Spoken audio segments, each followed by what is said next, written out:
तो प्यारे बच्चों, कैसे हो आप लोग। चलिए आज मैं आप लोगों को 2023 में जो एसएससी जीडी का एग्जाम हुआ है तो उसका कुछ क्वेश्चन दिखाने वाला हूं। आप लोगों को पहले से पता होगा कि किसी भी प्रश्न पत्र के अंदर मैथमेटिक्स से टोटल 20 क्वेश्चन पूछे जाते हैं। उन्हीं क्वेश्चन का आज हम लोग चर्चा करने वाले हैं, जिसमें जो सबसे पहला क्वेश्चन है हमारा, वो कहता है कि पी नाम का कोई आदमी है जो क्या करता है 20 दिन में किसी काम को करता है, और क्यू उसी काम को क्या करता है 25 दिन में करता है। तो हम सबसे पहले डाटा लिखते हैं। P जो है वो क्या करता है 20 दिन में काम को करता है, और Q क्या करता है 25 दिन में काम को करता है। अब आगे हमसे शेयर किया गया है कि दोनों साथ मिलकर 4 दिन तक काम करता है, और अगर 4 दिन तक काम किया दोनों साथ मिलके तो अब बचा हुआ कितना % काम है, ये चीज आपको बताना है। तो इसके लिए हम लोग क्या करेंगे, सबसे पहले काम का साइज डिसाइड करेंगे। इसके लिए 20 और 25 का एलसीएम कितने के बराबर होगा, 100 के बराबर होगा। ये हमारा क्या हो गया, टोटल यूनिट ऑफ वर्क हो गया। अब हम लोग क्या पता करेंगे, जो इंडिविजुअल वर्कर है उसका कैपेसिटी पता करेंगे, और कैपेसिटी पता करने के लिए 20 से अगर हम इसमें डिवाइड कर दें तो क्या आता है 5, यानी कि हमारा पी का कैपेसिटी हो गया 5 यूनिट पर डे। और इसी तरीके से अगर हम 25 से इसमें डिवाइड कर दें तो क्या निकल के आएगा 4, अर्थात क्यू का कैपेसिटी क्या हो गया 4 यूनिट पर डे आपका क्यू का कैपेसिटी हो गया। अब हम यहाँ ठहर के सोचेंगे, क्वेश्चन कहता है दोनों मिलकर काम करता है, इसका मतलब दोनों का कैपेसिटी आपस में जुड़ेगा, और अगर दोनों के कैपेसिटी को जुड़ेंगे तो 5 4 9 यूनिट पर डे हमारा निकल के आ गया। यानी कि दोनों मिलकर क्या कर सकता है, एक दिन में 9 यूनिट काम कर सकता है। तो अब यहाँ सवाल ये उठता है कि अगर एक दिन में 9 यूनिट काम कर सकता है तो क्वेश्चन कहता है कि 4 दिन तक दोनों मिलकर काम करता है, तो हम समझेंगे 4 दिन में कितना काम करेगा, तो 9 को 4 से गुना करेंगे 36 यूनिट काम करेगा। ये हमारा निकल के आ गया, जो कि काम हो चुका है ना। अभी देखिए यहाँ पे 100 यूनिट आपके पास टोटल वर्क था, उसमें से 36 यूनिट काम हो चुका है, तो अब बचा हुआ कितना काम है, तो 100 में से इसी 36 को अगर हम सब्ट्रैक्ट कर दें तो कितने के बराबर आएगा 64 यूनिट के बराबर आएगा। 64 यूनिट काम अभी भी बचा हुआ है। अच्छा, 100 में से 64 यूनिट वर्क बचा हुआ है, तो इसका क्या मतलब है, इसका मतलब है 64% काम अभी भी बचा हुआ है।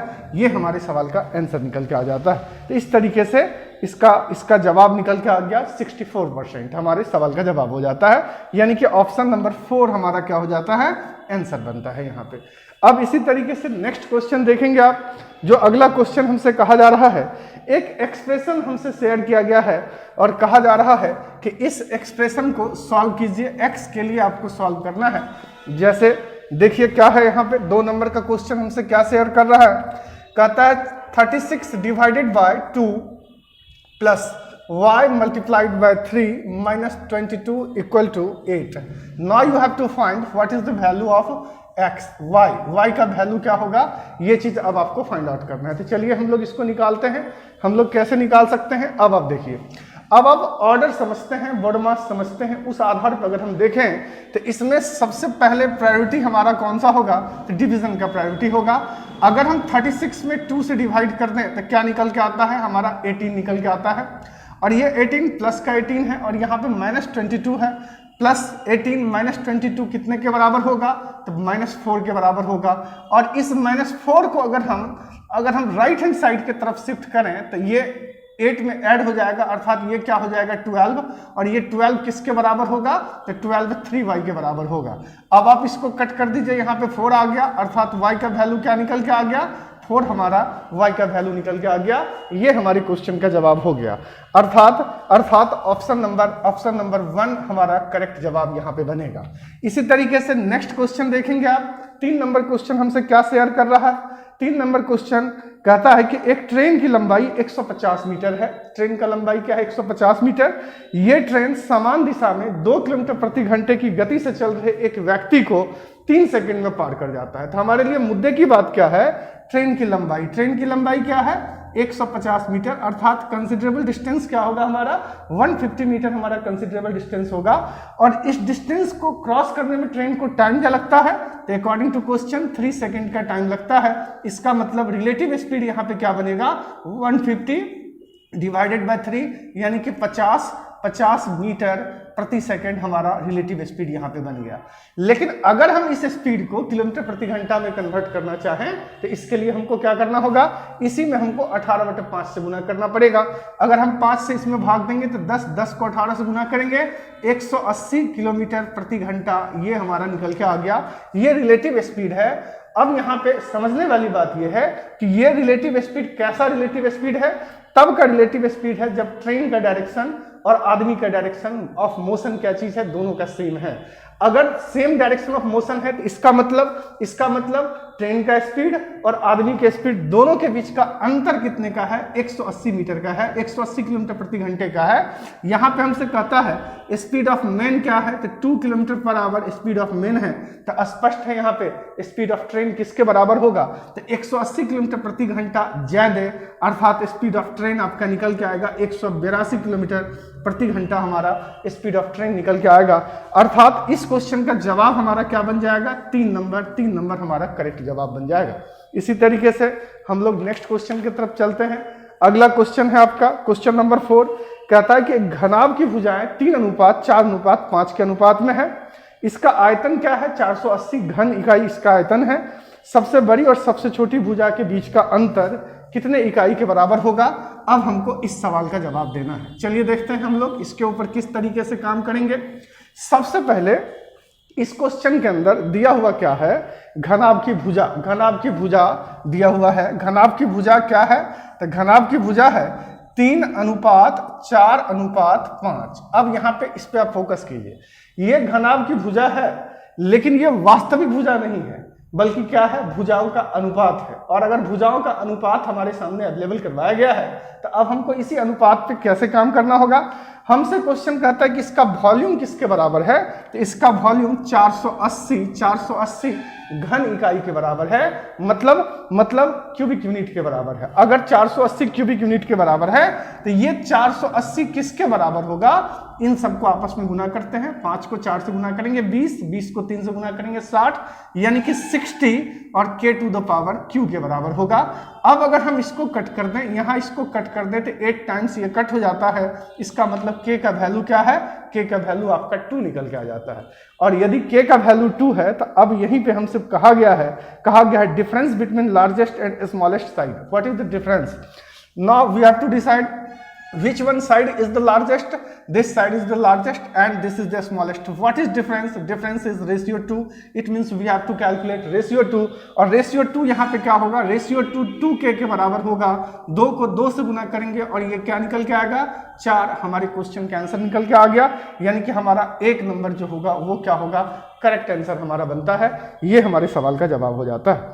इसी तरीके से चलिए हम लोग अगला क्वेश्चन देखते हैं। नेक्स्ट क्वेश्चन आपका 5वां क्वेश्चन है। इसके ऊपर किस प्रकार से हम लोगों को काम करना था, तो आइए हम इन चीजों को समझते हैं। एक मोटर बाइक के मूल्य में प्रतिवर्ष 10% का ह्रास होता है। यदि मोटर बाइक का वर्तमान मूल्य 1 लाख रुपए है तो 36 महीने बाद इसका मूल्य क्या हो जाएगा, आपसे पूछा गया है। तो आइए हम लोग देखते हैं।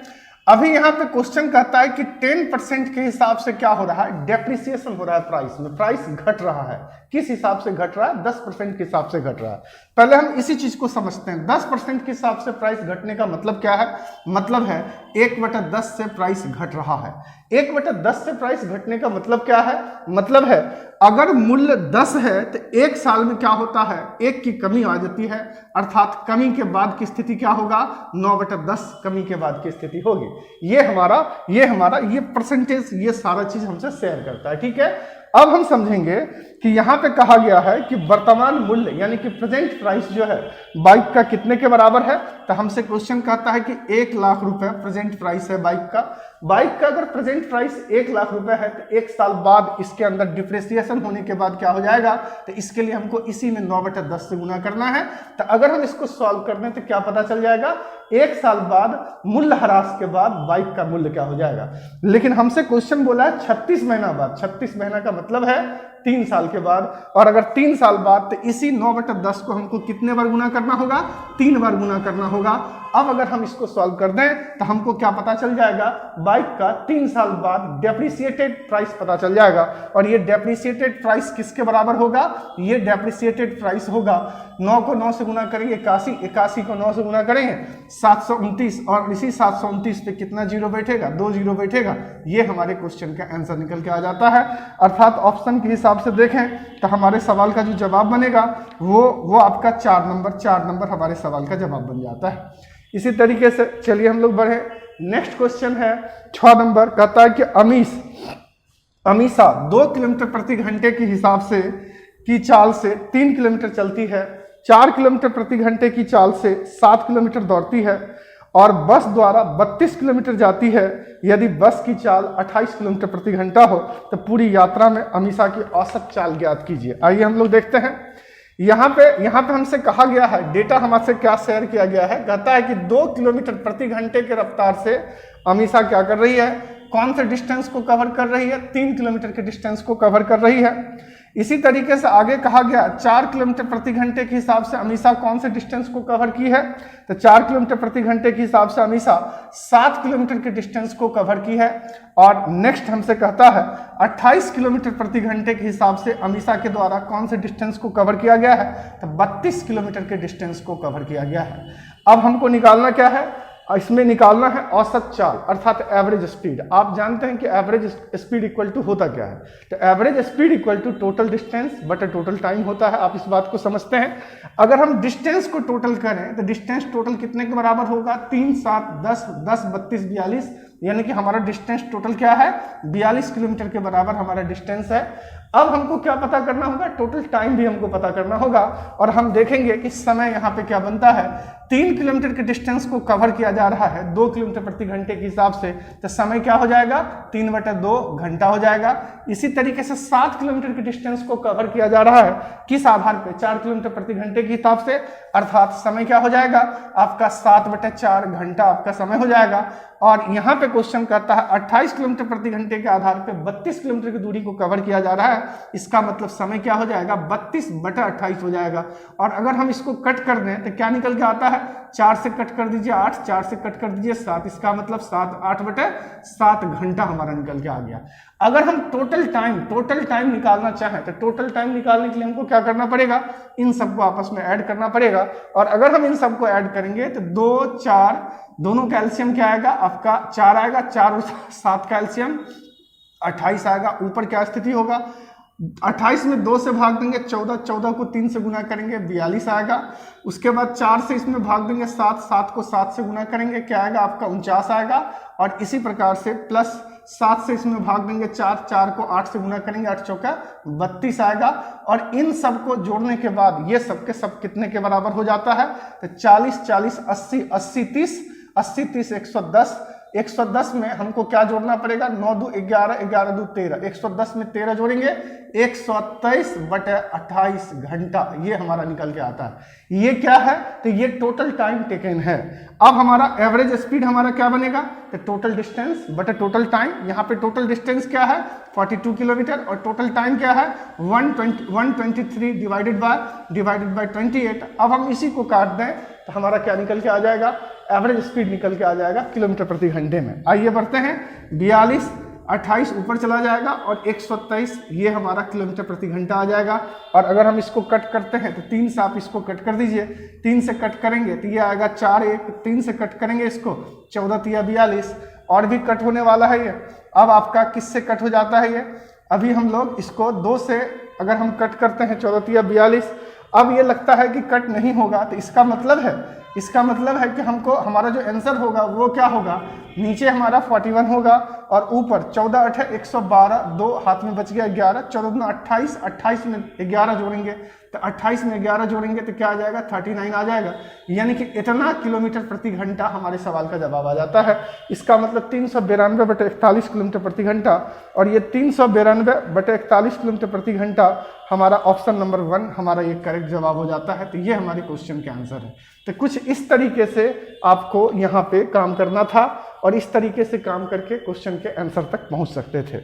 इसी प्रकार से हम लोग बढ़ते हैं। अब हम लोग नेक्स्ट क्वेश्चन देखते हैं। नेक्स्ट क्वेश्चन 7 नंबर का क्वेश्चन कहता है कि वह सबसे बड़ी संख्या कौन सी है जो 187, 233 और 279 को विभाजित करके प्रत्येक स्थिति में समान शेषफल प्रदान करता है।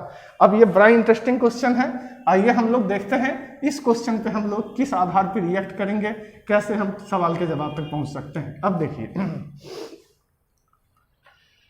सबसे बड़ी संख्या पूछा गया है और उस संख्या से करना क्या है, 187 है उसके बाद 233 है, और उसके बाद एक नंबर है 279। इसमें डिवाइड करना है, और डिवाइड करने के बाद नतीजा क्या होना चाहिए, प्रत्येक अवस्था में शेषफल समान बचे। अर्थात उस संख्या से अगर हम इसमें डिवाइड करें तो शेषफल वही आए जो इसमें डिवाइड करने पे आता है और इसमें डिवाइड करने पे आता है। तो इसके लिए हमको करना क्या पड़ेगा, इसके लिए हम डायरेक्ट इसका एचसीएफ नहीं निकाल सकते हैं। इसके लिए क्या करना होगा, हमको इसके डिफरेंस का एचसीएफ निकालना पड़ेगा।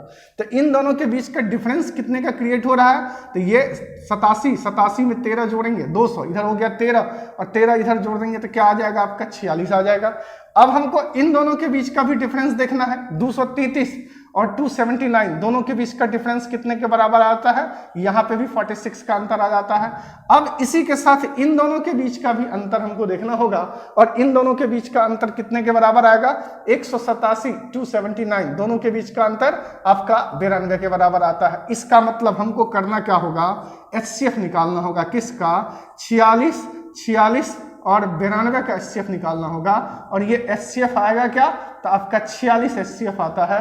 अर्थात हमारे क्वेश्चन का आंसर क्या निकल के आ गया, 46 हमारे क्वेश्चन का आंसर निकल के आ गया है ना। तो इस तरीके से आप इस क्वेश्चन के ऊपर रिस्पॉन्ड कर सकते थे, कहीं कोई समस्या नहीं थी। इसी प्रकार से हम लोग आगे बढ़ते हैं, नेक्स्ट क्वेश्चन देखते हैं। अगला क्वेश्चन हमसे क्या शेयर कर रहा है, नेक्स्ट क्वेश्चन देखिए। एक वीआईपी बैग पर 20% की छूट थी। अनुपम ने इस बैग को खरीदा, उसे नगद भुगतान पर 8% की अतिरिक्त छूट मिली। मतलब क्या है इसका हम लोग समझते हैं। 20% का डिस्काउंट तो पहले से था। अगर आप कैश में पेमेंट करते हैं तो आपको एक डिस्काउंट और मिलेगा, और वो डिस्काउंट कितने का है, अकॉर्डिंग टू क्वेश्चन 8% का डिस्काउंट है ये। ठीक है, अब हम लोग बढ़ते हैं आगे। यदि उसने 2208 रुपये भुगतान किया हो तो बैग पर टैग मूल्य कितना अंकित था ये बताइए। मतलब मार्केट प्राइस क्या था, मार्क प्राइस क्या था, ये चीज आपको बताना है। बैग पे कौन सा प्राइस अंकित किया गया था, ये चीज हमको निकालना है। तो हमारे सामने अवेलेबल क्या करवाया गया है, हमारे सामने अवेलेबल करवाया गया है कौन सा मूल्य उसके द्वारा भुगतान किया गया, अर्थात सेलिंग प्राइस हमसे शेयर किया गया है। और ये सेलिंग प्राइस किसके बराबर है, 2208 रुपए के बराबर है ये सेलिंग प्राइस। अगर ये सेलिंग प्राइस 2208 रुपए के बराबर है तो हमको क्या करना होगा, इसी सेलिंग प्राइस में इस दोनों डिस्काउंट के RWV से मल्टीप्लाई करना होगा। अभी 20% इसका फ्रैक्शनल वैल्यू क्या आता है, 1/5, होल वैल्यू क्या आता है 4/5, RWV 5/4। हम 5/4 से यहाँ मल्टीप्लाई करेंगे, और इसी प्रकार से 8% डिस्काउंट फ्रैक्शनल वैल्यू क्या आता है 2/25, होल वैल्यू क्या आएगा 23/25, RWV क्या होगा 25/23। हम यहाँ 25/23 से गुना कर देंगे, और अगर हम इन सबको काट दें आपस में तो हमारा जवाब क्या निकल के आएगा, ₹3000 हमारा आंसर निकल के आएगा। ये हमारे क्वेश्चन का आंसर हो जाएगा। अर्थात इनिशियली जो प्राइस टेग्ड प्राइस था, जो प्राइस उस वीआईपी बैग के ऊपर लिखा गया था, वो प्राइस कितने के बराबर था, तो वो प्राइस 3000 रुपीज के बराबर था। ये हमारे सवाल का जवाब निकल के आ जाता है इस तरीके से। अब आज हम यहीं पे छोड़ते हैं इसको। अब इसका एक और हिस्सा, अगला हिस्सा बहुत ही जल्द आपके YouTube चैनल पे, हमारे YouTube चैनल पे अपलोड किया जाएगा, तो आप उसको भी देखिएगा। और इस प्रकार से टोटल 20 क्वेश्चन एक दिन जो पूछा गया 2023 के अंदर, उसका आपका कंप्लीट हो जाएगा। अगर हमारा प्रयास आपको अच्छा लगा हो तो हमारे चैनल को लाइक कीजिए, सब्सक्राइब कीजिए। जय हिंद।